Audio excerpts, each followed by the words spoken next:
भारत के अंदर में सैलाब आता है कहाँ पे? केरला के अंदर में तो 500 करोड़ रुपए दिए जाते हैं। यही दुबई के, यही यूनाइटेड अरब अमीरात के मोहम्मद बिन जैद अन नहयानी के जरिए से वहां का सुल्तान है, वहां का बादशाह है।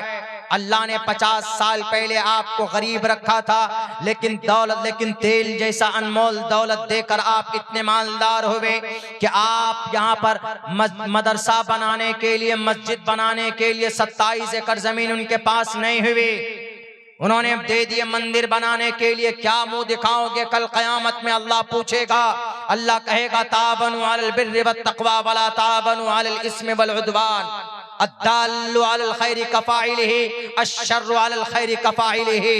क्या जवाब दोगे जजीरतुल अरब के बादशाहों और हुक्मरानों?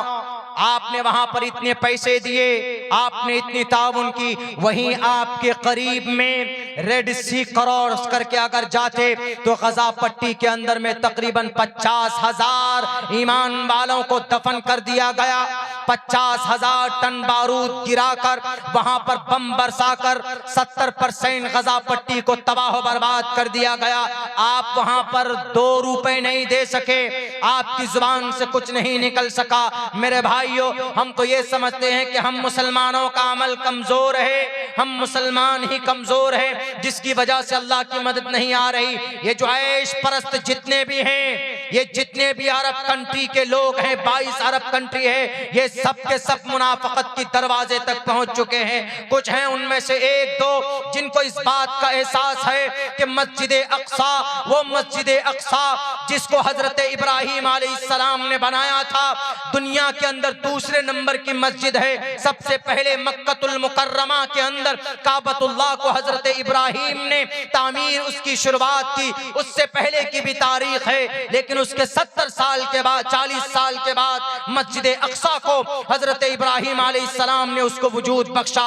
वो मस्जिद अक्सा, वो फलस्तीन, वो गजा पट्टी जहां हजरत दाऊद अलैहिस्सलाम का कैपिटल था, हजरत सुलेमान अलैहिस्सलाम की राजधानी थी, और हजरत यूसुफ अलैहिस्सलाम का वो मस्कन हुआ करता था, वो जगह हुआ करती थी। और सब लोग सारे तकरीबन 10,000 अंबिया कराम की जगह थी। आज वो मस्जिद 1967 से इन यहूदियों के कब्जे में है। अल्लाह की मदद क्यों नहीं आ रही है? अल्लाह की मदद के लिए नेक अमल शर्त है। अगर मुसलमान नमाज नहीं पढ़ेगा, चीख चीख कर मर जाएगा। अगर मुसलमान शराब पिएगा, चीख चीख कर मर जाएगा। अल्लाह की तरफ से कोई मदद नहीं आ सकती। मदद आई कहां पर? मदद आई जंगे बद्र में। 313 सहाबा थे, लेकिन ईमान इतना स्ट्रॉन्ग था, अल्लाह का कोई हुक्म आता था तो भूखा रहना बर्दाश्त होता था, लेकिन जब तक हुक्म पर अमल न कर लेते थे तो वो कभी भी उनको चैन नहीं आता था।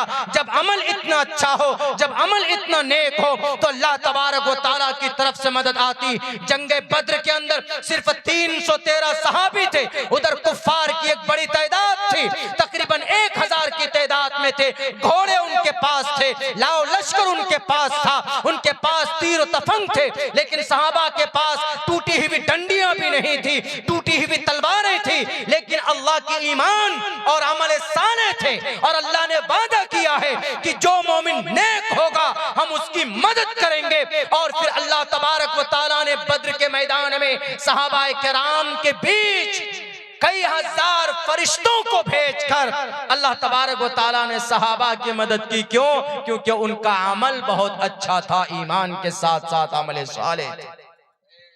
आज के मुसलमान नारे तकबीर। आज हजरत मौलाना अब्दुल्ला सालिम कमर साहब चतुर्वेदी, अल्लाह अकबर। अब यहाँ देख लीजिए, CA with in 7 days, citizen amendment act 7 दिन के अंदर अंदर नाफिज होने वाला। इंडिया में तो ये भी नेशनल, इसमें केंद्र लेवल पर, ये वहां का है, उत्तराखंड का, वहां का जो CM है उसने कहा कि भाई हम CAA नाफिज करेंगे। CAA का मतलब समझते? CAA citizen amendment act, CAA citizen amendment act, यही है। देखिए ये असल में निर्भर है NRC के ऊपर में। आप असल में वो शायद वो करना भूल गए, यूसीसी है जो वहां पर ऐलान किया है, यूनिफॉर्म सिविल कोड एक्ट जो है वो लागू करने वाले हैं। यूनिफॉर्म सिविल कोड का मतलब एक कंट्री है तो एक ही कानून होना चाहिए। अच्छी बात है, एक है तो एक ही कानून लाइए, बहुत अच्छी बात है।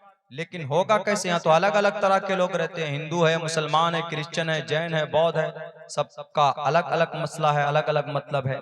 वो यूनिफॉर्म सिविल कोड के जरिए से पता है मुसलमानों की शरीयत के अंदर 15 मसले को बदलना चाहते हैं। 15 मसला मुसलमानों की शरीयत में, किसी और में नहीं, किसी और की शरीयत में नहीं, सिर्फ मुसलमानों की शरीयत में। हमारे भारत के अंदर 350 कवानीन, 350 पर्सनल लॉ है, 350 धर्म के लोग रहते हैं, उनके पर्सनल कानून है, उनमें किसी को नहीं छेड़ा। लेकिन अभी जो यूनिफॉर्म यूसीसी लाने वाले हैं उनमें से 15 मसला शरीयत का बदल जाता है। एक कौन सा मसला है? एक मसला तो है शादी के ताल्लुक से है कि लड़का लड़की हस्बैंड अगर कोई शादी एक ही शादी करेगा, एक इंसान होगा तो एक शादी करेगा। हालांकि इस्लाम में 4 शादी की परमिशन है, इस्लाम के अंदर में 4 शादी कर सकते हैं, इजाजत है, जरूरी नहीं है।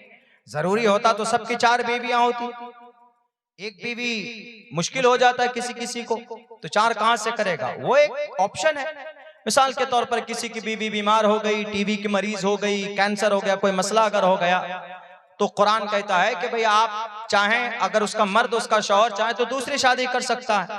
बीवी को कुछ हो जाए तो दूसरी शादी कर सकता है। या बीवी बांझ है, कोई औलाद नहीं हुई, तो भाई यहाँ परमिशन है इस्लाम के अंदर में, अगर बीवी को औलाद नहीं है, 10 साल हो गए हैं, कोशिशें कर रहे हैं, इलाज कर रहे हैं, उनकी किस्मत में नहीं है, बांझ हो गई है, तो इस्लामिक शरीयत के हिसाब से वो दूसरी शादी कर करके औलाद ले सकते हैं। ऐसा किया श्री रामचंद्र जी के अब्बा ने भी तो ऐसा ही किया ना, राजा दशरथ ने ऐसा ही किया। राजा दशरथ की 3 बीवी थी, कौशल्या, कैकेयी, सुमित्रा। क्यों 3 शादी की थी उन्होंने? औलाद के लिए। उनको औलाद नहीं, उनको संतान नहीं थी कोई भी, तो उन्होंने शादी की कौशल्या से, फिर देखा कि कोई औलाद नहीं, सुमित्रा से, फिर कोई औलाद नहीं, फिर कैकेयी से। 3 बीवियां हैं श्री कृष्ण जी, श्री राजा दशरथ के, रामचंद्र जी के अब्बा मोहतरम के, तब भी औलाद नहीं हुई। तब एक किसी महापुरुष ने, किसी संत ने आकर के कहा कि तुम ये एक हवन करो, ये यज्ञ कराओ, तो एक यज्ञ कराया गया। वहां से वो मिठाई की वो प्लेट निकली, वो मिठाई की प्लेट खिला दिया, वो उसको लुकमा खिलाए गए तीनों बीवियों को। उसके बाद फिर उनसे संबंध बनाए गए, तो उसके बाद श्री रामचंद्र जी पैदा हुए, मर्यादा पुरुषोत्तम, उसी दिन को रामनवमी मनाते हैं। तो बैरक है, तो कुरान के अंदर भी वही फार्मूला है, फनकिहू मा ताब लकुम मिनन निसाई मसना व सुलास व रुबा। कोई बात नहीं है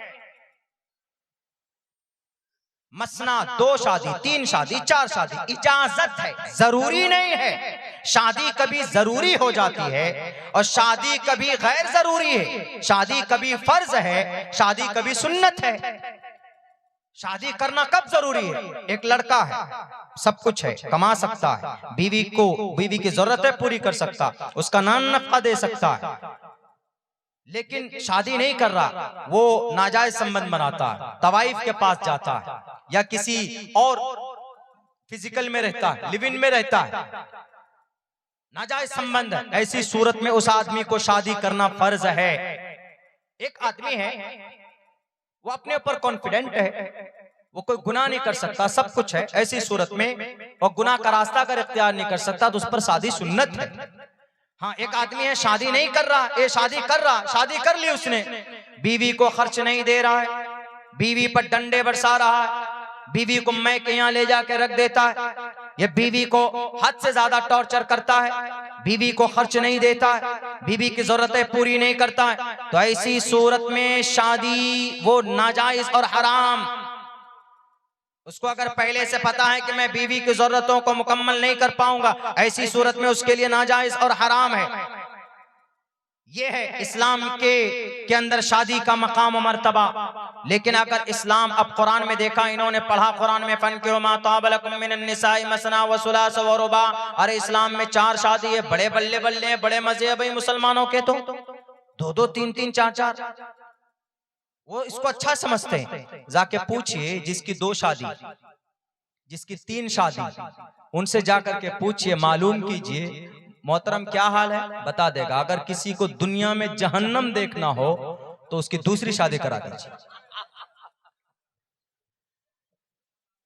हमारी माएं बहनें यहाँ बैठी है, वो कुछ मैं थोड़ा शर्म महसूस कर रहा हूँ, ये हकीकत है। औरत के नेचर में अल्लाह ने सब कुछ रखा है, लेकिन शेयरिंग नहीं है। औरत शौकन जिसको बोलते हैं उसको बर्दाश्त नहीं कर सकती। यहां तक के अज़वाज मुतहरात, अल्लाह के नबी की बीवियां 9 बीवियां थी बैक वक्त जनाब मोहम्मद रसूलुल्लाह।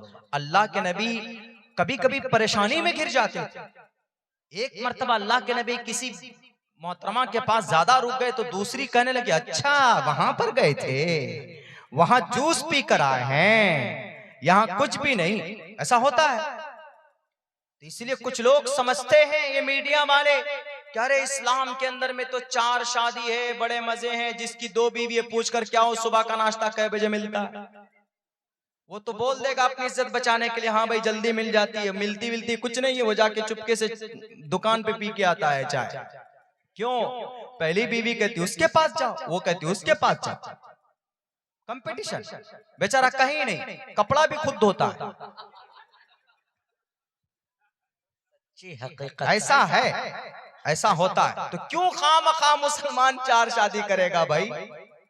एक ही को शादी करे, उसी को अच्छे से लेकर आगे चले।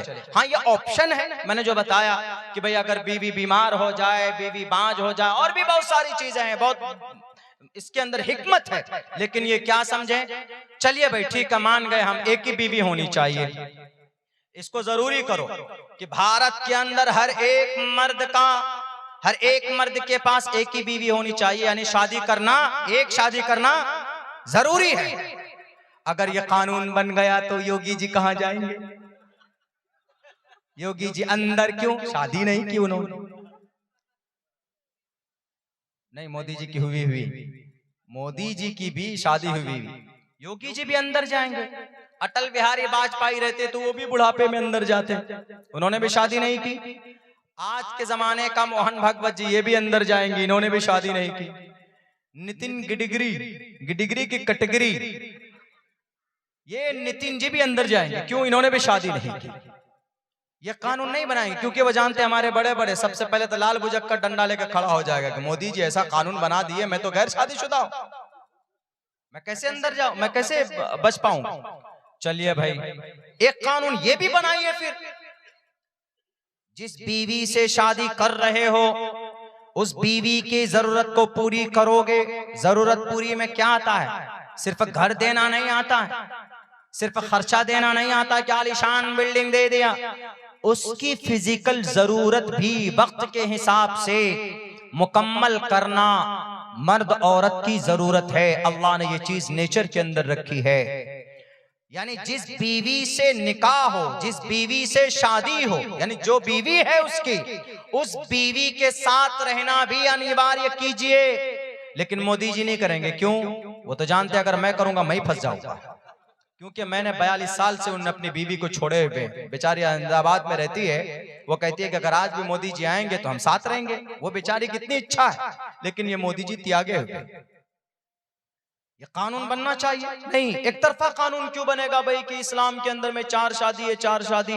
आपको यही दिख रही है? कितने मुसलमान है जरा दिखाइए तो उंगलियों के अंदर में कि भाई मुसलमान 4 शादी किए हुए। मेरे ख्याल से 10% भी ऐसे नहीं मिलेंगे कि भाई जिनकी 3 शादी है, जिनकी 2 शादी। और जिन्होंने कर लिया है तो उनसे पूछिए, कब्र दुनिया में खोद ली उन्होंने। तो इसलिए कंपलसरी नहीं, इस्लाम का कोई वो नहीं है। अल्लाह के नबी थे, वो नबी थे, उन्होंने हैंडल किया उसको। जनाब मोहम्मद रसूलुल्लाह के बाज़ वक्त में तो ऐसा मसला आ जाता था मोहम्मद रसूलुल्लाह के पास, संभालना मुश्किल हो जाता था। एक मर्तबा अम्मा आयशा ने जाकर के, नहीं शायद हजरत ज़ैनब रजी अल्लाह ताला अन्हा ने पूछा फातिमा से कि फातिमा जो थी अल्लाह के नबी की बहुत छोटी, सबसे छोटी बेटी थी और बहुत प्यारी थी। अज़वाज मुतहरात में अल्लाह के नबी में कहते ना डाकिया जो होता है उसका काम करती थी। कोई बात अगर ऐसी पूछनी हो जिससे बहुत ज्यादा अल्लाह के नबी को नाराजगी हो तो फातिमा को कहते फातिमा जाओ, क्योंकि फातिमा बड़ी लाडली बेटी थी। तो एक अज़वाज मुतहरात में से किसी बीवी ने पूछा कि फातिमा जाकर के अल्लाह के नबी से पूछो कि किस बीवी से सबसे ज्यादा मोहब्बत करते हैं। 9 हैं हम, 11 शादी की अल्लाह के नबी ने, तो 9 बीवी है, इनमें सबसे ज्यादा मोहब्बत अल्लाह के नबी को किन से है? अल्लाह के नबी ने सबको उनके हिसाब से, मतलब जरूरत के हिसाब से, शरीयत के फरमान के मुताबिक सबको टाइम दिया, सबको खर्च दिया, कोई कमी बेशी नहीं की। एक नबी गड़बड़ी नहीं कर सकता है। तो अल्लाह के नबी ने इक्वालिटी को कायम रखा, बराबरी को कायम रखा। अब ये खतरनाक सवाल आ गया, अगर बोलें कि मैं आयशा से करता हूं तो उधर सलमा डंडा लेके खड़ी हो जाएंगे, अगर बोलें कि सलमा से करता हूं तो उधर हजरत जवेरिया कहेंगे कि आइए, खाना नहीं है, खा करके आइएगा उधर से। तो अब किसी को दुखाना भी नहीं है, दिल को नहीं दुखाना है। और ये जो दिल है ना, दिल पर इंसान का कंट्रोल नहीं है, दिल पर इंसान का कंट्रोल नहीं है। तो हजरत अल्लाह के नबी अलैहिस्सलाम ने कहा कि बेटी जाओ, मैं आज सवाल का जवाब नहीं दूंगा, मैं कल जवाब दूंगा। तो अल्लाह के नबी रात को क्या करते हैं, सबके पास जाते हैं, सबके पास जा जाकर एक एक खजूर पकड़ाते हैं, इस बीवी को भी, इस बीवी को भी, और जिसको भी खजूर देते हैं पता है कान में क्या बोलते हैं? मोहतरमा ये खजूर मैं आपको दे रहा हूं, मैं आपसे बहुत मोहब्बत करता हूं, ये खजूर दलील है, लेकिन किसी को बोलना मत, नहीं तो झगड़ा करेंगे तुम, किसी को मत बोलना। 9 बीवी के पास ऐसे 9 खजूर लेकर गए, सबसे यही आप अलैहिस्सलाम ने यही फरमाया, सबको यही लाइन बताया। अब सबको बुला कर लाए कि फातिमा जाओ, सबको बुला के लेके आओ। अगले दिन सुबह, अच्छा आप लोग हमसे पूछ रहे थे मैं सबसे ज्यादा मोहब्बत किन से करता हूं, तो अल्लाह के नबी ने फरमाया कि मैं सबसे ज्यादा मोहब्बत उससे कर रहा हूं जिसको मैंने रात खजूर दिया है। खजूर तो सबको दिया है, सब अंदर अंदर खुश, वाह आयशा खुश है, मुझे दिया खजूर अल्लाह के नबी, मुझसे मोहब्बत करते हैं। तुम क्या हो ज़ैनब, तुम क्या हो सलमा, तुम क्या हो सौदा, मुझे, उधर सब खुश।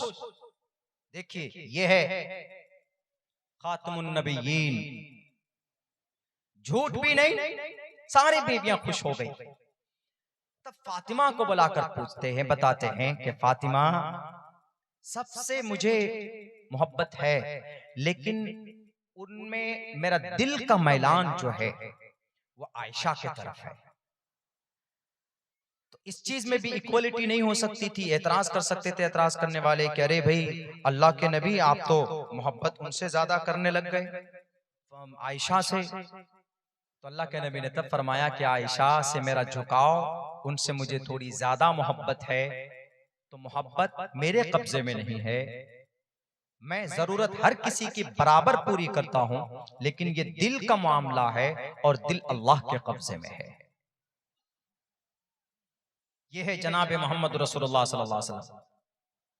ये नहीं कि एक शादी की उसको अहमदाबाद में छोड़ दिया, एक लाल बुजक्कर शादी की नहीं तो उसको क्या पता कि बीवी की क्या अहमियत होती है, बेटी की क्या अहमियत होती है। उत्तर प्रदेश में एक बेटी, उसका रेप हुआ, उस बच्ची को जलाकर मार दिया गया, कोई एक्शन नहीं लिया गया उत्तर प्रदेश के लाल बुजक्कर सीएम चीफ मिनिस्टर के जरिए।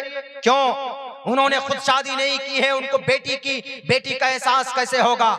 इसलिए मैं कहता हूं कि जितनी मोहब्बत आपको अपनी माताजी से है, कौन सी माता जिनको हम और आप खाते, वो माताजी से जितनी मोहब्बत है उतनी मोहब्बत आप शादी करके अपनी बीवी से कीजिए, तो आपको पता चलेगा, आपको बच्चा होगा, आपके बेटे होंगे, तो आपको पता चलेगा कि भाई बीवी की क्या इज्जत होती है, औरत का क्या दर्द होता है। बेटी की इज्जत कोई लूट ले तो फिर उस वक्त बाप के दिल पे क्या गुजरती है जरा पूछिए, तब पता चलेगा। उत्तर प्रदेश के सीएम साहब, सिर्फ नाम बदलने पर मत रहिए, सिर्फ मस्जिदों को शहीद कराने के लिए बुलडोजर को मत आगे कीजिए। आपको अपने बुलडोजर पर गर्व है, अल्लाह के नबी के पास, अल्लाह के पास जिब्राइल अमीन जैसा बुलडोजर है कि जब किसी कौम को तबाह करना हो तो अकेला तने तनहा जिब्राइल अमीन काफी होते, लेकिन अल्लाह ने, जनाब मोहम्मद रसूलुल्लाह ने कभी भी जिब्राइल अमीन का गलत इस्तेमाल नहीं किया। यहां तक के हजरत इब्राहिम अलैहिस्सलाम को जब आग में डाला जा रहा था तो हजरत जिब्राइल अमीन ने आकर के कहा कि ए खलीलुल्लाह आप बोलिए, तो अभी एक पर के झपक के अंदर ये 2-3 महीने की ये जो आग जलाकर हजारों करोड़ों टन के अंदर लकड़ियां जमा करके नमरूद ने इब्राहिम को खत्म करने के लिए आग जलाई थी, तो उस वक्त जिब्राइल ने कहा था कि मैं आपकी मदद करता हूं, आपको यह आग नहीं कुछ कर सकती, इस आग को मैं अभी खत्म कर दूंगा, आप सिर्फ बोलिए। हजरत इब्राहिम ने कहा कि जिब्राइल जाओ, मुझे तुम्हारी मदद की जरूरत नहीं है, मैं जानता हूं कि तुम्हारी ताकत, अल्लाह ने तुझसे ज्यादा ताकतवर सामान और प्राणी आज तक इस धरती के अंदर पैदा नहीं किया है। तुम चाहो तो तुम जमीनों को तबाह बर्बाद कर सकते हो, तुमने तो कौमे लूत को जमीन से उठाकर सातवें आसमान पर ले जाकर पटक दिया था, लेकिन मुझे अल्लाह की जात पर भरोसा है, मैं तुम्हारी ताकत का इस्तेमाल नहीं करूंगा। वहां हजरत इब्राहिम इस्तेमाल कर सकते थे अपनी जान की हिफाजत के लिए, लेकिन इब्राहिम ने कहा कि मुझे तुम्हारी ताकत की जरूरत नहीं है, इसलिए कि मैं अल्लाह के लिए काम करता हूं और मेरा अल्लाह मुझे देख रहा है कि नहीं देख रहा है, बताओ जरा। उन्होंने कहा कि अल्लाह आपको देख रहा है। कहा अगर अल्लाह देख रहा है, अल्लाह को मुझसे मोहब्बत होगी तो वह अल्लाह मुझे काफी है। यही जुमला आज गजा पट्टी के मुसलमानों का हस्बुनल्लाहु व निअमल वकील ये नारा लगाते हैं, कोई माँ दर्द का एहसास नहीं करती है वहां पर। यही वजह है कि गजा पट्टी के 5000 जवानों ने दुनिया के अंदर दूसरी बड़ी सुपर पावर ताकत इसराइल के नाक में नकेल डाल दिया। उनकी इतनी हिम्मत नहीं है कि गजा पट्टी के मुजाहिदीन से मुकाबला कर सके। जब इंसान का ईमान मजबूत होता है तो अल्लाह डायरेक्ट मदद करता है, जैसे जिब्राइल, जैसे हजरत इब्राहिम की मदद की। हजरत इब्राहिम की मदद के लिए अल्लाह ने जिब्राइल को कहा कि जाओ मदद के लिए, लेकिन ईमान मजबूत था, ईमान पक्का था, अल्लाह की जात पर था। वो जानते थे मन कान लिल्लाहि कान अल्लाहु लहू, जो अल्लाह का होता है अल्लाह उनका हो जाता है। हमें अल्लाह की जात पर भरोसा। दुनिया के ऊपर गलत राजनीति करने वालों, शराब की थैलियां देकर नौजवानों को उकसाने वालों, आज तुमने 22 तारीख को मुंबई मीरा रोड के अंदर एक दाढ़ी वाले के घर तुमने दुकान को जलाया है, ईश्वर के सामने तुम्हें जवाब देना पड़ेगा। वही मर्यादा पुरुषोत्तम श्री रामचंद्र जी तुमसे महापल्ले में पूछेंगे कि तुमने मेरे नाम पर, मेरा नाम लेकर तुमने एक दाढ़ी वाले की दुकान को क्यों आग लगाई थी? क्या जवाब दोगे? तुम्हें जवाब देना पड़ेगा। मरने के बाद महापल्ले में ईश्वर के सामने में कोई करंट नहीं कहता कि किसी की प्रॉपर्टी को डैमेज करो, कोई करंट नहीं कहता कि किसी को टोपी और दाढ़ी के नाम पर मारो। यकीन लो और हासिल करो, सबक हासिल करो हजरत इब्राहिम की जात से। हजरत इब्राहिम ने कहा कि मेरा अल्लाह मुझे देख रहा है, यही काफी है। तो अल्लाह को, अल्लाह तबारक व ताला सब कुछ देख रहे थे, तो अल्लाह तबारक व ताला ने देखा कि हजरत इब्राहिम को आग में डाला जा रहा है, तो अल्लाह ने किसी फरिश्ते को फिर नहीं कहा कि जाओ उनकी मदद करो, डायरेक्ट अल्लाह ने आग का ऑर्डर दिया, या नारो कोनी बरदम व सलामन अला इब्राहिम। सुभान अल्लाह। जब मदद करने पर आए फरिश्ते एक तरफ, कोई नहीं है मैदान में, मदद करता है, लेकिन वैसा ईमान होना चाहिए, इब्राहिम खलीलुल्लाह की तरह ईमान मजबूत होना चाहिए। इंशाअल्लाह आज भी मदद हमारी आ सकती है हमारे पास, अल्लाह तबारक व तआला की। मौलाना और कितना टाइम है? हो गया, चूंकि जाना है, दिल साहब को भी सुनना है।